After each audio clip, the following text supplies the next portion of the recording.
মাঝরাতে যেতে হলো হসপিটালে। কেন গেলাম সবটাই শেয়ার করব আপনাদের সাথে। কিছুটা খারাপ সময় আমি পার করলাম, সেটাই আপনাদের সাথে শেয়ার করব আজকে। সব সময় ভালোটা শেয়ার করি, আজকে যখন খারাপ কিছু ঘটে গেছে সেটাও তো অবশ্যই শেয়ার করা উচিত। তার জন্যই ছোট্ট করে জাস্ট শেয়ার করছি। অনেক দিন হয়ে গেল আমি কোনো ভিডিও দিই না। লাস্ট যে ভিডিওটা দিয়েছিলাম তখনও আমার শরীরটা প্রচণ্ড খারাপ ছিল, আমি ভয়েস দিতে পারিনি ভিডিওতে। কোনো রকম করে ভিডিওটা আপলোড দিয়েছিলাম, 5 মিনিটের একটা ভিডিও। তখনও ভাবতে পারিনি যে শরীরটা এতটা খারাপ হয়ে যাবে। যাই হোক, কেমন আছেন আপনারা? আশা করি ভালোই আছেন। আমি একদমই ভালো নেই, সেটা আপনারা হয়তো বুঝতে পেরেছেন। এখন প্রায় 10:30 মতো বাজে, আমরা যাচ্ছি ডাক্তারখানায়। বেশ কয়েকদিন ধরে আমার প্রচণ্ড জ্বর, আর আগে একবার হসপিটালে গিয়ে ওষুধ এনেছি, ওষুধ খেয়েও জ্বর কমছে না। যত সময় পেরোচ্ছে তত শরীর আরও খারাপ হচ্ছে। এখন ডাক্তারখানায় যাওয়ার কারণ আমি কিছুতেই উঠে দাঁড়াতে পারছি না। উঠে দাঁড়াতে গেলে মাথা ঘুরছে প্রচণ্ড, প্রচণ্ড শরীর খারাপ লাগছে। তাই চলে এলাম আবার ডাক্তারখানায় দেখাতে। দেখা যাক কি বলে ডাক্তার। মানে তাকাতে পারছি না ঠিক করে দাঁড়াতে পারছি না, শরীরটা এতটাই খারাপ ছিল। আর ভিডিও করছি, অনেকে হয়তো বলবে যে ঠিক মতো দাঁড়াতে পারছে না, ভিডিও তো ঠিকই করছে। কারণ আমাদের এমন একটা অভ্যাসে দাঁড়িয়ে গেছি যে হয়তো মরতে মরতেও ভিডিওটা করব। আমরা যারা ইউটিউবে ব্লগার কিংবা যারা রেগুলার ব্লগ ভিডিও করি, তারা কিন্তু শরীর যতটাই অসুস্থ থাকুক না কেন, বিশেষ করে নিজের শরীর, তারা কিন্তু ঠিকই ভিডিও করে যায়। তো আমিও সেই মতো শরীর যতটাই খারাপ হোক না কেন, হাজব্যান্ড এদিকে বকাবকি করছিল যে এই সময়েও তুমি ভিডিও করে যাচ্ছ, তাও কিন্তু আমি ক্যামেরাটা হাতে করে ধরে রেখেছি। তো সবটা তো শেয়ার করা সম্ভব না, বাইরে থেকে কিংবা ভেতরে যতটুকু পারবো শেয়ার করব। দেখো আশেপাশে কিন্তু কেউ নেই, এই এত বড় এরিয়া শুধু আমরাই যাচ্ছি এখন। কারণ এখন অনেকটা রাত হয়ে গেছে প্রায়।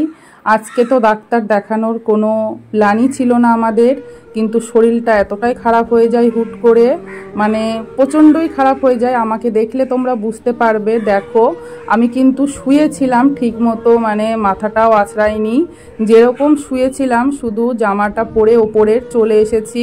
বসে আছি রিসেপশানে, হাজব্যান্ড গেছে ওইদিকে স্লিপ বানাতে, আর এদিকে আশেপাশে তো কেউ নেই।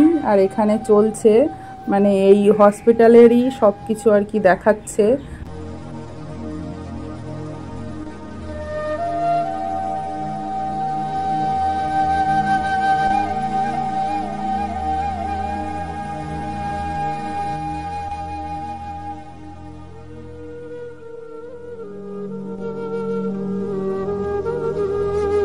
ডাক্তার দেখানো হয়ে গেছে, এখন যাচ্ছি ডিসপেন্সারিতে ওষুধ নিতে। আর চারিদিকটা দেখো, কোনো মানুষ নেই, শুধু আমরাই। কারণ এত রাতে এমার্জেন্সি পেশেন্ট ছাড়া দেখে না, আর আমাদের এমার্জেন্সি হিসাবেই আসা হয়েছে। আর ওষুধ নেওয়া কিন্তু আমাদের হয়ে গেছে, অনেক ওষুধ দিয়েছে। আমার শরীরের যেরকম অবস্থা ছিল, আমি তো ভাবলাম প্রথম দিকে যে ভর্তি রেখে দেবে, একটু ভয় ভয় পাচ্ছিলাম। আর এদিকে দেখো অনেক ওষুধ দিয়েছে, বোতলের ওষুধ দিয়েছে অনেকগুলো বোতল, সাথে কিন্তু ক্যাপসুলও ছিল। কি কি ওষুধ দিয়েছে জানি না, তবে প্রচুর ওষুধ দিয়েছে। এগুলো সব খেতে হবে, আশা করি এই ওষুধেই শরীরটা ঠিক হয়ে যাবে। রোজ রোজ ডাক্তারখানায় আসতে কারই বা ভালো লাগে বলো, কিন্তু শরীর যখন সাথ না দেয় তখন আসতেই হয়, কিছু করার নেই। যাই হোক, ওষুধ নেওয়া হয়ে গেছে, ডাক্তারও দেখানো হয়ে গেছে। এখন আমরা যাব বাড়িতে। গলার ভয়েসটা আমার এখনও ঠিক হয়নি, সেটা আমি নিজেও বুঝতে পারছি। কেমন লাগবে তোমাদের জানি না, এর ভেতরেই ভয়েস দিচ্ছি আমি।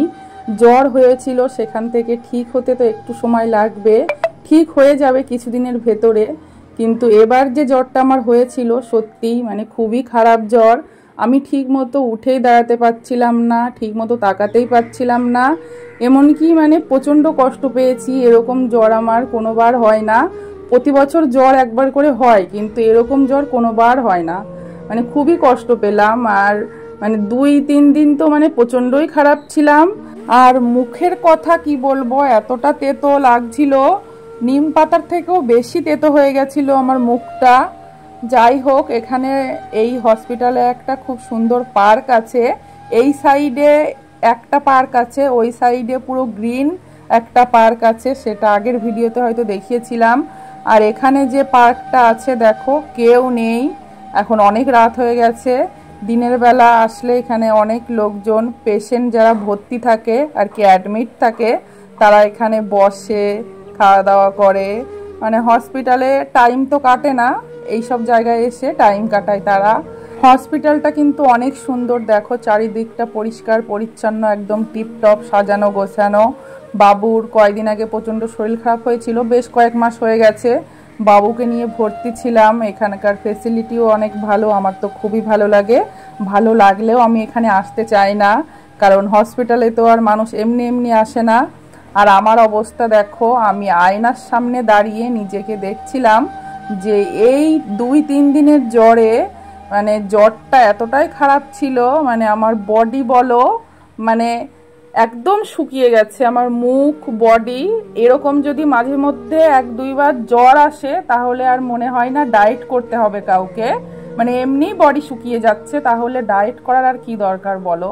মানে প্রচণ্ড 2 দিনে প্রচণ্ড শুকিয়ে গেছিলাম, হাত পা মানে একদম সরু সরু হয়ে গেছে।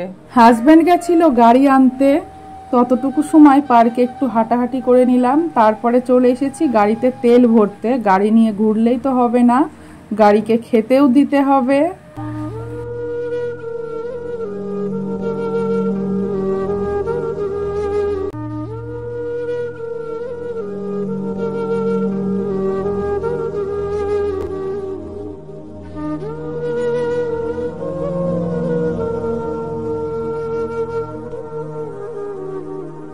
হাজব্যান্ড এদিকে বাবুর জন্য আর আমার জন্য 2 প্যাকেট লেস নিয়ে এসেছে দেখো।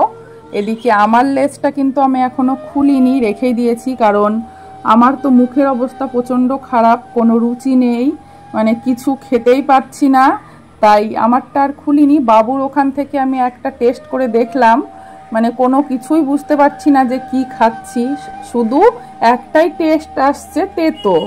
আর খেয়ে কি লাভ, তাহলে রেখেই দিলাম। মানে খেতেও যেন প্রচণ্ড কষ্ট হচ্ছিল, এমনই পরিস্থিতি ছিল।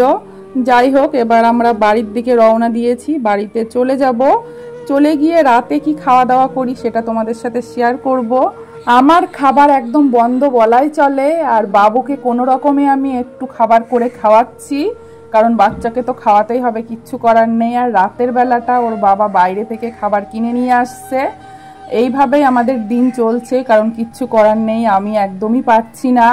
আর এখানে তো হেল্প করার মতো কেউ নেই সেই রকম, আর আছে এমনি বন্ধু বান্ধব, আমরা চাই না মানে কাউকে আমাদের জন্য ডিস্টার্ব করতে। মানে এইটা আগাগোড়াই তারা শুনলে আমাদেরকে বকে যে কেন তাদেরকে বলা হয় না, তবে আমরা কাউকে ডিস্টার্ব করতে চাই না আমাদের নিজেদের জন্য। এদিকে দেখো বাবুকে আমি খাওয়াবো, বাবু কিন্তু নিজের হাতে সেরকম খেতে পারে না, আমাকেই খাইয়ে দিতে হয়। এদিকে বাইরে থেকে খাবার নিয়ে এসেছে, পনিরের সবজি, এই সমস্ত কিছুই ছিল। আর এখানে ছিল নান, পরোটা। যাই হোক, বাবুকে খাইয়ে নিই। আমি কিছু খেতে পারছিলাম না বলে হাজব্যান্ড বারবার জিজ্ঞেস করছিল কি খাবার আনবো, কি খাবে বলো। আমি তো মানে ইচ্ছা মতো খাবার আনতে বলছিলাম, কিন্তু তাও খেতে পারছিলাম না। আজকে কিন্তু আমিই বলেছিলাম যে এই পরোটাটা আনতে, এটা আমার খেতে খুবই ভালো লাগে, কিন্তু মুখে একবার দেওয়ার পরেই আমার কাজ হয়ে গেছে। মুখে রুচি না থাকলে কোনো খাবারই ভালো লাগে না, যতই ভালো মন্দ হোক না কেন। আর এদিকে আমার হাজব্যান্ড ডাব এনেছিল, রেগুলার আমি ডাবটা খেতে পারতাম, কোনো রকমের ডাবের জলটা খেতাম, 3-4টে করে ডাব খেতাম দিনে। ডাবের জল খেয়েই বেঁচে ছিলাম হয়তো। পুরো 2 দিন আমি ডাবের জল আর একটা ড্রাগন ফল খেয়েছিলাম। আর এদিকে হাজব্যান্ড কি খাবা বলো বলো, আমি বলেছিলাম যে কি ছোলা ভাটুরা হয়তো ভালো লাগবে মুখে, তাই বলেছিলাম। ওখানে গিয়ে ও কুলচা এনেছে, কুলচা খেতে কিন্তু খুবই টেস্টি হয়, কে কে খেয়েছো অবশ্যই জানাবে। কিন্তু টেস্টি যতই হোক আমার মুখে তো কোনো টেস্ট নেই, একবার মুখে দিয়েই ব্যাস আমি রেখে দিলাম, খেতে তো পারলাম না। দেখো এখানে কিন্তু অনেক সুন্দর প্যাকেজিং করা, আর আমাদের ঘরে একটু লাইটিং কম, যার জন্য এরকম দেখায়, অত বোঝা যায় না। এদিকে অনেক সুন্দর প্যাকেজিং করা, সাথে কিন্তু টেস্ট ছিল খুব নাকি খাবারগুলোর, কিন্তু আমি তো মুখে কোনো টেস্ট পাইনি, কারণ আমার বারবারই একটা কথাই বলছি, মুখের টেস্ট তো একদম চলে গেছে। আর এদিকে আমাদের বাবু, আমার হাজব্যান্ড খেয়ে বলছিল প্রচণ্ড নাকি টেস্টি, 2 প্যাকেট এনেছিল, এক একটা প্যাকেটে 2 পিস করে ছিল কুলচা, আর এখানে ছিল ছোলা, আর একটাতে ছিল চাটনি আচার টাইপ আর কি, আর একটাতে ওই যে রায়তা মতো একটা কিছু ছিল। প্যাকেজিংটা দেখো অনেক সুন্দর। লাড্ডু গোপাল থেকে, এখানকার বিখ্যাত ফেমাস একটা দোকান লাড্ডু গোপাল, সেখান থেকে কিন্তু এইগুলো নিয়ে এসেছে আমার হাজবেন্ড। আর বিশেষ করে আমি হয়তো খাবো বলে নিয়ে এসেছে, কিন্তু আমি খেতে পারিনি। কেমন লাগলো আজকের ভিডিওটা জানাতে কিন্তু একদমই ভুলবে না। আমাদের তো এখন এইভাবে দিনকাল চলছে, কোনো রকম খেয়ে না খেয়ে দিনকাল কাটাচ্ছি।